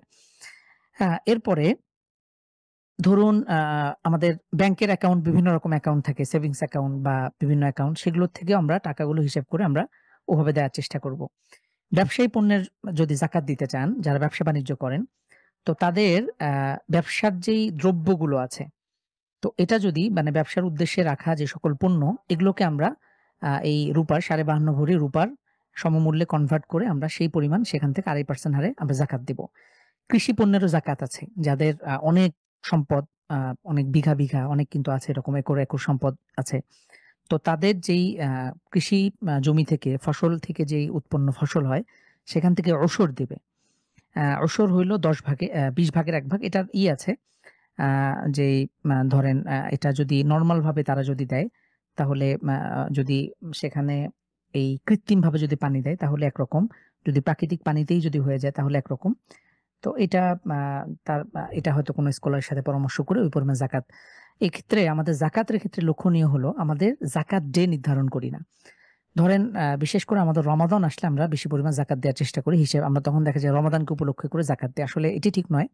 যদি কোনো ব্যক্তির ১ বছর পূর্ণ হয়ে যায়, চাই রমাদান হোক, চাই রমাদানের বাইরে হোক, সাথে হিসাব করে দিতে হবে এবং জাকাতের হিসেব রাখা উচিত। আমরা অনেকেই জাকাতের হিসেবও রাখি না। যখন জাকাত দেওয়ার সময় আসে তখন চিন্তা-ভাবনা করে আমাদের এটা করতে হয়। যখন আপনার কাছে এই পরিমাণ টাকা আসে ৫০-৬০ হাজার টাকার বেশি যদি আপনার কাছে অতিরিক্ত খরচ এটা যদি থেকে থাকে, আপনি এটাকে জমা রাখতে যাচ্ছেন অথবা ব্যাংকে রাখতে যাচ্ছেন, তখন আপনি একটা আপনি এটাকে মার্ক করে রাখুন। এখান থেকে নিয়ে যদি পরবর্তী ১ বছর পরেও আপনার কাছে এই সম্পদ থাকে, এর থেকে বেশি থাকে, যেই পরিমাণ থাকবে, মাঝখানে ধরেন ১ বছর সময়ের মাঝখানে সময়টাতে এমনও হতে পারে যে আমার কাছে জাকাতের নিসাব পরিমাণ সম্পদ ছিল না, অর্থাৎ কমে গিয়েছে অথবা আবারও বেড়ে গিয়েছে। সেটার মানে আমরা গুনবো না, সেটা ধর্তব্য হবে না। ঠিক ১ বছর পরে এই ১ বছরের মধ্যে অনেক রকম ওঠানামা হতে পারে। অনেক রকম ওঠানামার মধ্য দিয়ে আমরা যেতে পারি। মাঝখানে হয়তো এমন হতে পারে আমার কাছে নাই, আবার উঠতে পারে, আবার যেতে পারে। এভাবে বছর শেষে আমরা দেখব যে তখন গিয়ে আমাদের কাছে কত টাকা আছে। তো এই যে হিসেবটা আমাদের কাছে এই ১ বছরের হিসেব অনেক সময় থাকে না। তো এটা আমাদের একটা ভুল। আপনি চাইলে এখন থেকে হিসেবটা শুরু করতে পারেন ইনশাআল্লাহ।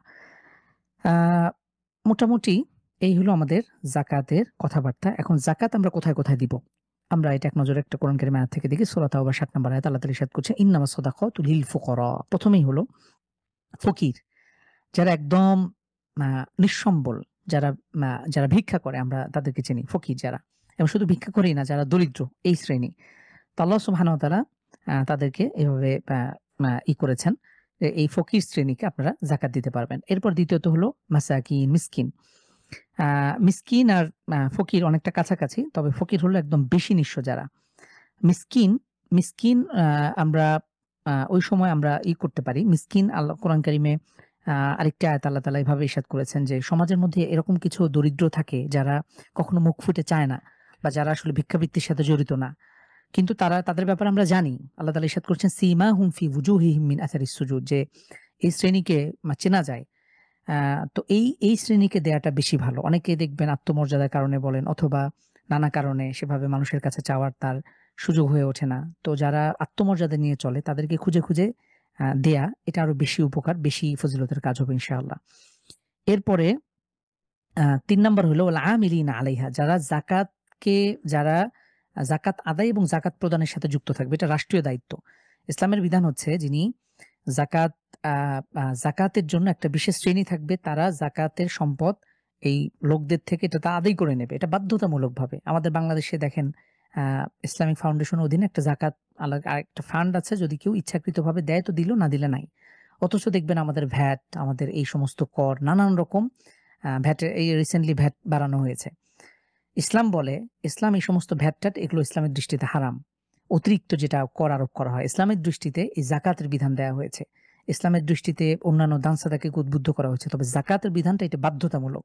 প্রত্যেকের থেকে যদি বাধ্যতামূলকভাবে এটা আদায় করা যেত তাহলে সমাজ থেকে এই দরিদ্রতা এটা অনেকাংশে কমে যেত। আপনি চিন্তা করেন যে পরিমাণ যাকাতের মানে যারা যাকাত দিতে পারে এরকম যারা রয়েছে বাংলাদেশে তারা যদি কন্টিনিউয়াসলি এরকম একটা গবেষণা হয়েছিল আ আ সম্ভবত বর্তমান যে ধর্মমন্ত্রা উপদেষ্টা ডক্টর আফম খালেদ হোসেন স্যার, উনি আমাদের ওস্তাদ তুল্য।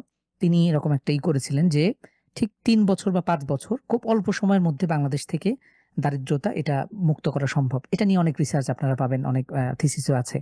তো যাকাত যদি সঠিকভাবে আদায় করা যেত তাহলে সমাজ থেকে দরিদ্র শ্রেণী আপনি বর্তমান বাংলাদেশ দেখেন এতদিন স্বাধীনতার এতদিন পরেও সমাজে আপনি দেখবেন রাস্তাঘাটে, এই ফুটপাতে, এই রেল স্টেশনে কত মানুষ অনাহার অর্ধাহারে না খেয়ে আছে। তো এটি একটা মুসলিম দেশ হিসেবে এবং এটি কোনোভাবেই ইসলাম অ্যালাও করে না। সমাজে বা যে কেউ একজন ব্যক্তিও যদি না খেয়ে থাকে এটাও আমাদের জন্য এটি খুব আ আ ভয়ংকর দিক। তো ইসলাম আমাদেরকে এভাবেই আ বিভিন্ন রকম খাতের কথা বলেছে। তো আ যারা গ্রহণ করবে এবং যারা সমাজে এটা বিতরণ করবে, তো তারা এখান থেকে তাদেরকে বেতন ভাতাও এই যাকাতের অর্থ থেকে প্রদান করা যাবে। এরপরে ওয়াল মুআল্লাফাতি কুলুবুহুম সমাজে যারা অমুসলিম আছে বা ক্ষমতাধর এটি এখন অনেকের মতে মুফাসসিরিনদের মতে এটি নাসেখ হয়ে গেছে। মানসুখ হয়ে গেছে। এই হুকুমটি এখন আর কার্যকর নয়। অর্থাৎ অমুসলিমদেরকে কর দেয়া বা তাদেরকে যাকাত থেকে অর্থ প্রদান করা যেন তারা মুসলিমদের উপরে চড়াও না হয় অথবা যেন তারা ইসলামের প্রতি আকৃষ্ট হয়। এটি ইসলামের প্রাথমিক যুগে ছিল। যখন ইসলামের অবস্থা দুর্বল ছিল, এই সময়টাতে আর নেই। অফির রিকব এরপরে হলো দাসমুক্তির জন্য আ যদিও দাসপ্রথা এখন আর নাই। আ দাসমুক্তির জন্য দেওয়া যেতে পারে। এরপর অল গরিমিন ফি সাবিল অল গরিমিন আ যারা ঋণগ্রস্ত ব্যক্তি, যারা আ ঋণগ্রস্ত তাদেরকেও দেওয়া যাবে। এরপরে ওয়াফি সাবিলিল্লাহ ৭ নাম্বার হলো আল্লাহর রাস্তায় যারা আল্লাহর দ্বীনকে প্রতিষ্ঠার জন্য যারা লড়াই করছে, যারা আ আ জিহাদ ফি সাবিলিল্লাহ লিপ্ত আছে, বিভিন্ন দেশে বিভিন্ন ভূখণ্ডে যারা ইসলামের জন্য যারা জান-প্রাণ দিয়ে কাজ করে যাচ্ছে, তাদেরকেও আমরা দিতে পারি এবং এটি অনেক ফজিলতের কাজ। এরপর সর্বশেষ হলো ওয়াবিনিস সাবিল যারা মুসাফির। একজন মুসাফির ব্যক্তি সে কোনো একটা ভিন দেশে গিয়ে সে হতে পারে নিজের দেশে অনেক ধনী কিন্তু পরবর্তীতে ভিন্ন কোথাও যাবার পরে সে ভিন দেশে গিয়ে হয়তো সে নিঃস্ব হতে পারে। তার টাকা-পয়সা, ধন-সম্পদ চুরি হতে পারে, ডাকাতি হতে পারে। সে সাময়িক সময়ের জন্য হয়তো নিঃস্ব হয়েছে, তাকেও দেওয়া যেতে পারে। তো আল্লাহ তাআলার পক্ষ থেকে এই ৮ টি খাতে আল্লাহ তাআলা ফারিদাতাম মিনাল্লাহ আল্লাহ তাআলা আমাদেরকে ফরজ করেছেন। তো এর বাইরেও অনেক রকম সুরত হতে পারে প্রিয় দিনী ভাই-বোন। যেমন আমরা সাধারণত যাকাতের টাকা আমরা সবার আগে আমরা আমাদের আত্মীয়-স্বজনদের মধ্য থেকে যারা দরিদ্র আছে তাদেরকে বেছে দান করব ইনশাআল্লাহ। এটা হবে সবার আগে আমাদের কাজ। যদি এটা আমরা আদায় করি তাহলে দেখবেন যে অনেক যেমন মিসকিনের প্রসঙ্গ আসলো। মিসকিন যারা আসলে এভাবে মানুষের কাছে হাত পেতে কিছু চায় না। মানুষকে এভাবে সমস্যার কথা বলে না। হয়তো না খেয়ে থাকে। তাদের আত্মমর্যাদায় লাগে। তো তাদেরকে খুঁজে দেওয়ার চেষ্টা করা যেতে পারে। এরপরে মসজিদ, মাদ্রাসা। মসজিদে তো দেয়া যাবে না। মাদ্রাসাগুলোতে যে সকল মাদ্রাসা ইতিম, অসহায় দুস্থরা পড়াশোনা করে তাদেরকে আপনি অথবা সবচেয়ে ভালো হয় যদি আপনি পার্সোনালি যাকে চেনেন অথবা কোনো একজন ইয়েতিমের অসহায় কোনো কোনো ছাত্র তালিবুল ইলম অথবা সেটা যে কেউ হতে পারে, জেনারেল পড়ুয়া অথবা মাদ্রাসা পড়ুয়া যে কেউ, তাকে আপনি ফুল ভরণ-পোষণের দায়িত্ব আপনি গ্রহণ করেন। একটা বাচ্চাকে আপনি যদি যাদের সমর্থবান আছেন, একটা বাচ্চাকে পড়াশোনার জন্য মাসে ৩ থেকে ৪,০০০ টাকা এটি যথেষ্ট। বছরে আপনার ৩ বারং ৩৬,০০০ টাকা। মাত্র ৩৬,০০০ টাকা হলে একজন শিক্ষার্থীর সারা বছরের ভরণ-পোষণের দায়িত্ব গ্রহণ করা যায়। এভাবে আপনি যদি ১০ বছর ১২ বছর তার পুরো দায়িত্ব বহন করেন এবং সে যখন প্রতিষ্ঠিত হবে এবং সে যখন ভালো কোনো কাজের সাথে যুক্ত থাকবে এবং তার পরবর্তী প্রজন্ম, এভাবে যে আপনি তাকে একটা ফুললি সাপোর্ট দিলেন, এর ফলে কিন্তু বিশাল বড় সাদাকা এটা আমাদের জন্য থাকবে। এবং হতে পারে কোনো অসহায় দুস্থ ব্যক্তি, সে বিবাহ করতে পারছে না, আপনি তাকে বিয়ে দিয়ে দেন। এটার ফলে এই পরবর্তী প্রজন্ম, আপনি রিসেন্টলি দেখেছেন আলহাজ শামসুল হক ফাউন্ডেশন, সম্মানিত নাসির ভাই, উনি সেখান থেকে আপনার মিডিয়াতে দেখেছেন যে ৮ জন দম্পতি, তিনি খরচ বিয়ে আপনার খরচ আমাদের, এরকম একটা ক্যাম্পেইন তিনি করেছেন। তো এরকম অনেক সমাজে আছে এবং দেখবেন যে অনেকে যাদের কন্যা সন্তান আছে, বিয়ে দিতে পারছে না। তো তাদেরকে আপনি সহযোগিতা করতে, অনেক পুরুষ যারা সামর্থ্যবান তারাও বিয়ে হয়তোবা করতে পারছেন, তাদেরকে সহযোগিতা করতে পারেন। এরকম অনেক ওয়ে কিন্তু আমাদের চোখের সামনে আছে। তো আলহামদুলিল্লাহ, এই ছিল যাকাত সম্পর্কে কিছু বেসিক কথাবার্তা। এখন আমরা একটু হজ সম্পর্কে জানি। হজ এটিও ইসলামের অন্যতম ৫ স্তম্ভের একটি। তো আল্লাহ সুবহানাহু ওয়া তাআলা এটি সামর্থ্যবানদের উপর হজ ফরজ করেছেন। আমরা যাকাতটাকে আগে এনেছি, এটার কারণ হলো যাকাতটা প্রত্যেক বছর দিতে হয়। হ্যাঁ? কিন্তু হজটা প্রত্যেক বছর কিন্তু নয়, সারা জীবনে একবার। আল্লাহ তাআলা ইরশাদ করছেন, ওয়ালিল্লাহি আলান নাসি হিজ্জুল বাইতি মান ইসতাতা ইলাইহি সাবিলা। যে ব্যক্তি সামর্থ্যবান সে ব্যক্তির উপরে হজ পালন করা এটি ফরজ। ওমান কাফারা ফা ইন্নাল্লাহা গনিয়্যুন আনিল আলামিন। যে ব্যক্তি কুফরি করে, আল্লাহ তাআলা তার থেকে অমুখাপেক্ষী, তার থেকে তিনি মুখাপেক্ষী নন, তিনি সৃষ্টিকর্তা অমুখাপেক্ষী। এখন ওয়া আতিমুল হাজ্জা ওয়াল উমরাতা লিল্লাহ, কোরআন কারীমে আরো আয়াত এসছে যে তোমরা আল্লাহর জন্য হজ এবং উমরা আদায় করো। আমরা যদি একটু সামনে যাই, প্রথমে হলো হজ এবং উমরার পরিচয়। হজ এবং উমরা বলতে আমরা আসলে কি বুঝি? দুটো কিন্তু ভিন্ন, ভিন্ন শব্দ। ঠিক আছে? আমরা অনেক সময় হজ এবং উমরা দুটো শব্দকে গুলিয়ে ফেলি। হজ শুধুমাত্র নির্দিষ্ট দিনে, আমরা একটু পরিচয় দেখি। দেখেন, হজ শাব্দিক অর্থ কি? হজের নির্দিষ্ট অর্থ রয়েছে। হজের শাব্দিক অর্থ হলো ইচ্ছা পোষণ করা। কিন্তু ইচ্ছা করাই কিন্তু হজ নয়। পরিভাষায় অর্থ হলো যে নির্দিষ্ট দিনে, নির্দিষ্ট সময়ে, নির্দিষ্ট দিন বলতে জিলহজের ৮ থেকে ১২ তারিখ, এই ৫ টা দিন। নির্দিষ্ট জায়গায়, নির্দিষ্ট জায়গা বলতে মিনা, আরাফা, মুজদালিফা। নির্দিষ্ট ব্যক্তি যারা হজের জন্য সামর্থ্যবান, তাদের উপরেই নির্দিষ্ট কিছু কাজ, অর্থাৎ হজের মধ্যে আপনাকে কিছু নির্দিষ্ট অ্যাকশন পালন করতে হবে, এই বিষয়গুলো পরিপালন করার নামই হলো হজ। আর ওমরা শব্দের অর্থ হলো জিয়ারা করা, ট্যুর করা। তো এখন আপনি ট্যুর করে আপনি ধরেন গিয়েছেন অন্য কোথাও, গিয়ে বললেন আমি তো জিয়ারা করে আসছি, আমি তো ওমরা করে আসলাম। এটা হবে না। ওমরা শারঈ পরিভাষায় ওমরা অর্থ হলো যে ইহরাম পালন করে, ইহরাম, তওয়াফ এবং সাই করা এবং সর্বশেষে মাথা মুন্ডন করে হালাল হয়ে যাওয়া, বাইতুল্লাহ জিয়ারা। তো এটা হলো হজ এবং উমরা। তো দুটোর মধ্যে পার্থক্য হলো হজ পালন করা। হজ এটি আমরা জানি ইসলামের অন্যতম স্তম্ভ। আর হজ এই উমরা পালন করা, এটি কেউ বলেছে সুন্নাহ, ফিকহে হানাফিতে সুন্নাহ, অন্যান্য ঈদের মতো স্কলারদের মধ্যে এটি হলো ওয়াজিব।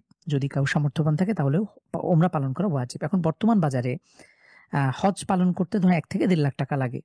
আর হজ পালন করার ক্ষেত্রে আমাদের মোটামুটি বর্তমান সরকার ঘোষণা দিয়েছে মেবি ৫ থেকে ৬ লাখ টাকা, ৫-৬ লাখ টাকার মতন। এখন হজের বিধান হলো যদি কোনো সামর্থ্যবান সে ব্যক্তি দৈহিক ও আর্থিকভাবে, উভয়ভাবে, সে প্রাপ্তবয়স্ক মুসলিম আকেল বালেগ, তো এই মুসলিম ব্যক্তির উপরে, সামর্থ্যবান সে ব্যক্তির উপরে হজ পালন করা ফরজ।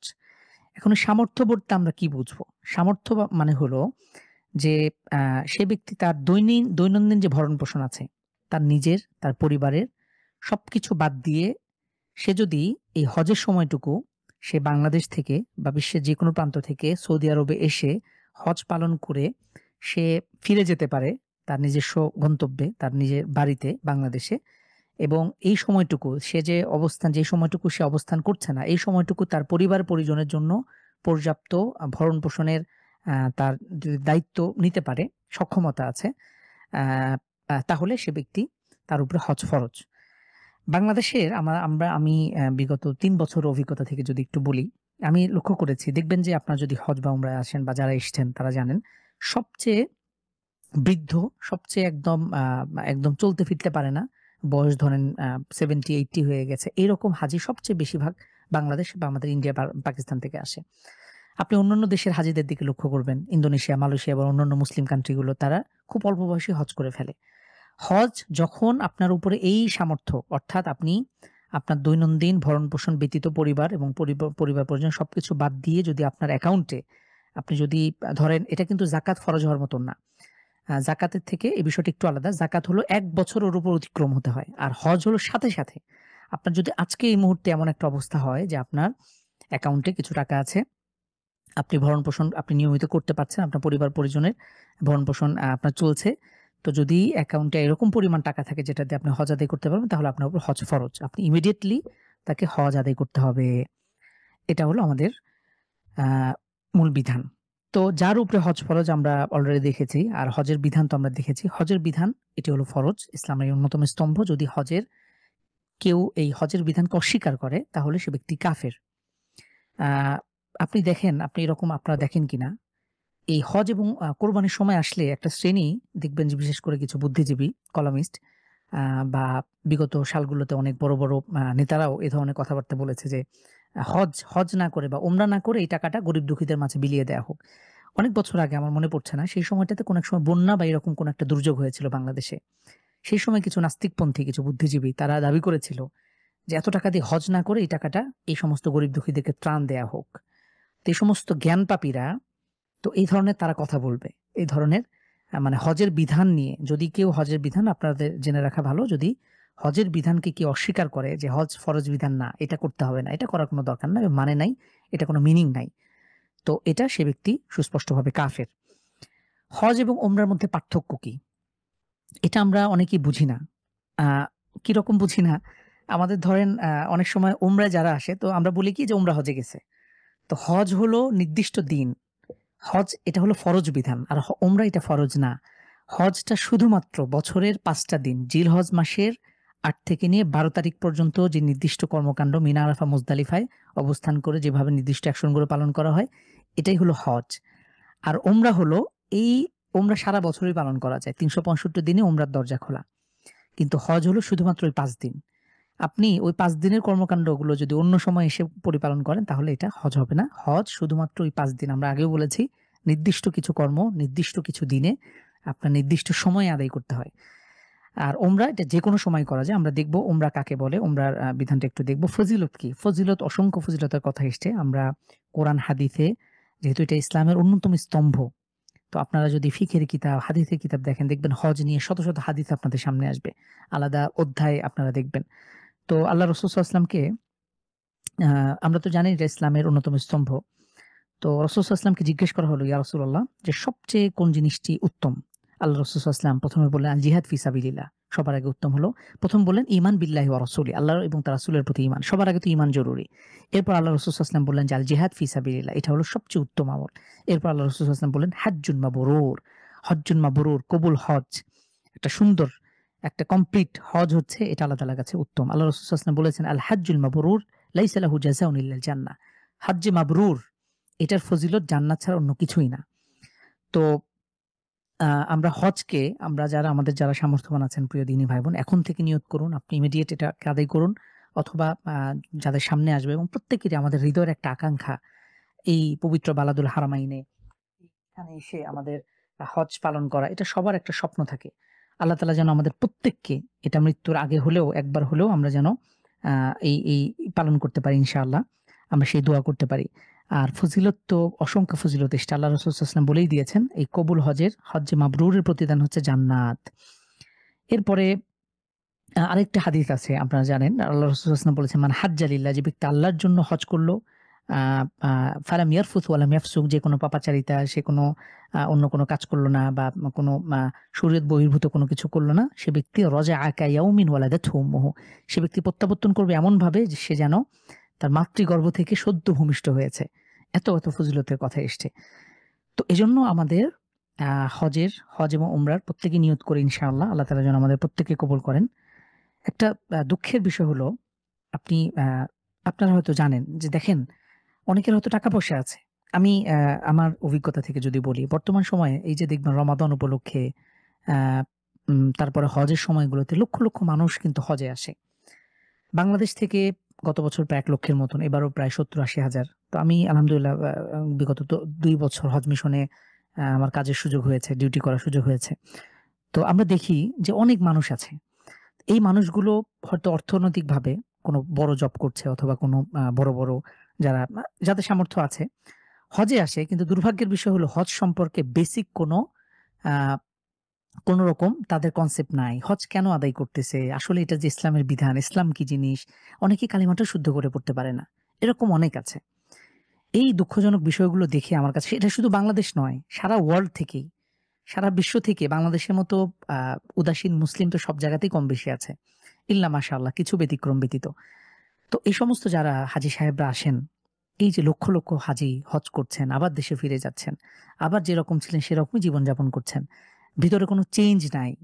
তারা এটাকে যে একটা উপলক্ষ বানাবে বা আল্লাহ এবং তার রাসূলের জন্য এটা যে আদায় করছে এবং সে নিজের জীবনে আমূল পরিবর্তনের স্বপ্ন, এটা তার পক্ষে হয়ে ওঠে না। সে আগেও যেমন ছিল, পরেও তেমন। এরকম আমরা অসংখ্য দেখি। এবং এরকমও দেখি যে কালেমাটাও শুদ্ধ করে পড়তে পারে না, সালাতও শুদ্ধ করে পড়তে পারে না। তো এই ব্যক্তির হজ, এটা আসলে একটা, এখন বর্তমান সময়ে এটা একটা হয়ে গেছে ট্যুর। মানে তার টাকা আছে, অনেক জায়গায় যায়, দেশ-বিদেশ ভ্রমণ করে, টাকা আছে, বাস আমি সৌদি আরব থেকে একটু ঘুরে আসি। আর আসার পরে তো সেলফি রোগ তো আছেই। আ প্রতিনিয়ত সেলফি করা, এবং আপনারা হয়তো এখনকার বর্তমান সময়ে সোশ্যাল মিডিয়ার জামানায় আপনারা সবকিছুই দেখেন।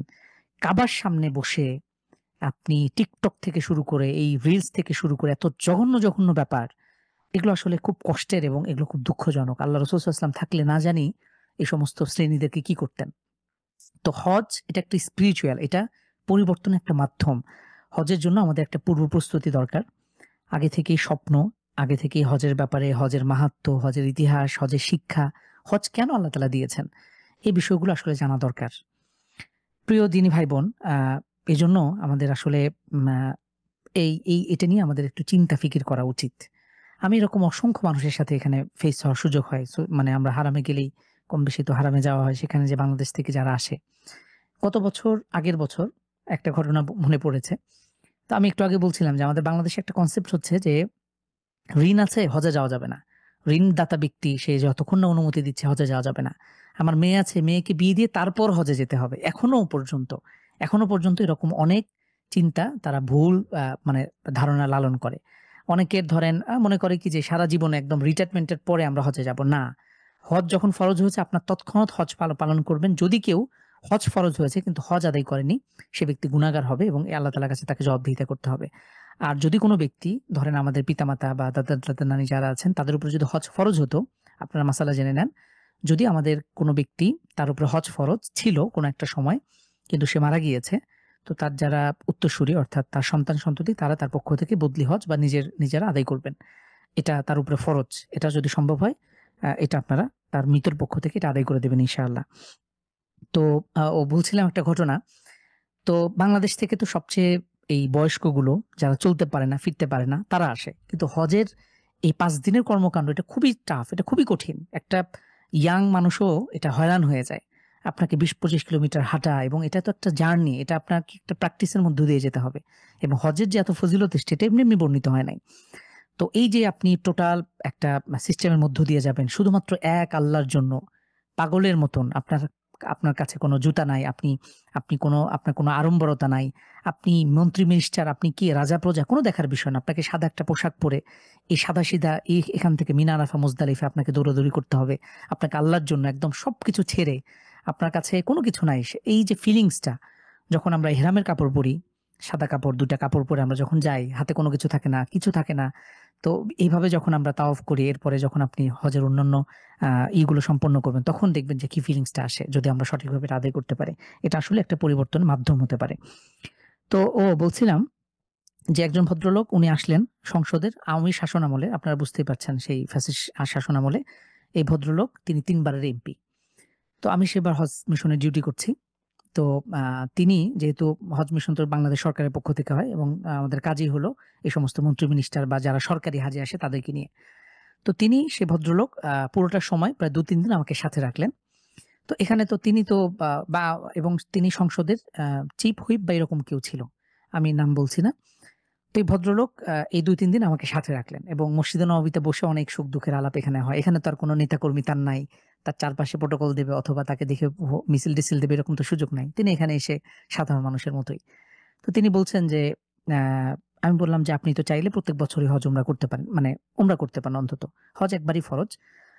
তো বলছে, "এইবারই আল্লাহ তাআলা তৌফিক দিলেন এবং আ বয়স উনার অনেক। উনি এখন মারা গিয়েছেন কিনা আমি জানি না। ২ বছর গত হজের এই হজের আগের হজের ঘটনা। তো তিনি বলছেন যে, "আমি মা আমি অনেক চেষ্টা করেছি। আমি তো সৎ পথে রাজনীতি করি। আমার তো তেমন টাকা-পয়সা নাই। তো আল্লাহ আমাকে যে এমপি, তিনি যে এমপি, আপনার যে এমপির নির্দিষ্ট একটা বেতন আছে। ২-২.৫ লাখ বা ৩ লাখ টাকা খুব মনে হয় বেশি না। তো আ এই টাকা হলো তার মানে হালাল ইনকাম হলো এটা। সরকারের পক্ষ থেকে এটাই তার জন্য বরাদ্দ। আর বাকিটা আমরা যে দেখি যে এমপি মন্ত্রী হলেই তার বাড়ি-গাড়ি কোটি টাকা। সে তো কোটি টাকা খরচই করেছেন নেতাকর্মীদের পেছনে।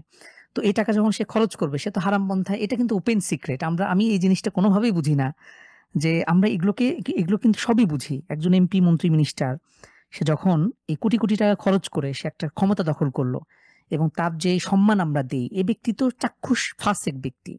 এ চাক্ষুষ হারামখোর। এই ব্যক্তি চাক্ষুষ জনগণের টাকা মেরে খাচ্ছে এবং এটা আমরা সকলেই জানি। এটা ওপেন সিক্রেট। এরপরেও সে ব্যক্তি আমাদের কাছে সম্মানের পাত্র। কিন্তু এই ব্যক্তি আল্লাহ তাআলার কাছে একটা পয়সার নট অনলি ৳১ কে যদি আপনি ১,০০০ টুকরো করেন, সেই একটা পয়সার একটা কানির হিসেব দেয়া ব্যতীত সে ব্যক্তি আল্লাহ তাআলার সামনে এক পাও সামনে অগ্রসর হতে পারবে না।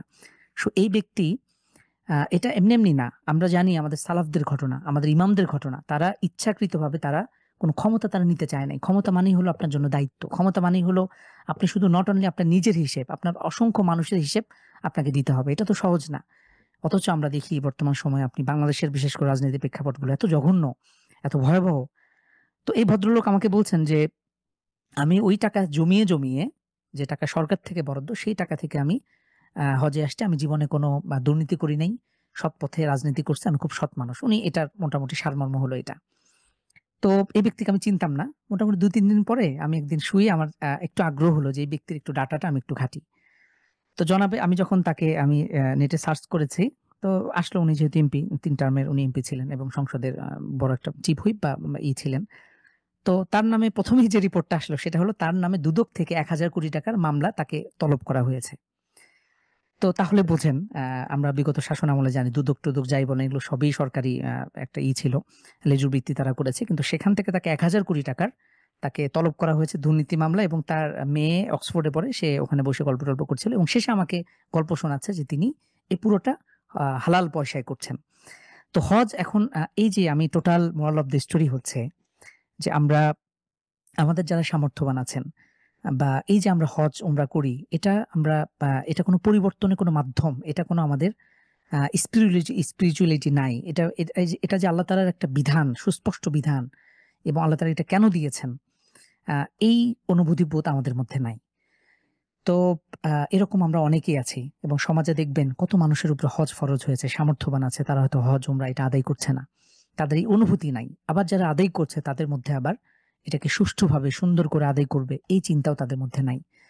তো প্রিয় দিনী ভাই-বোন এরকম যেন না হয়। আল্লাহ তাআলা আমাদের সবাইকে আ হজ, উমরা ইসলামের বিধি এটা ইসলামের একটা স্তম্ভ।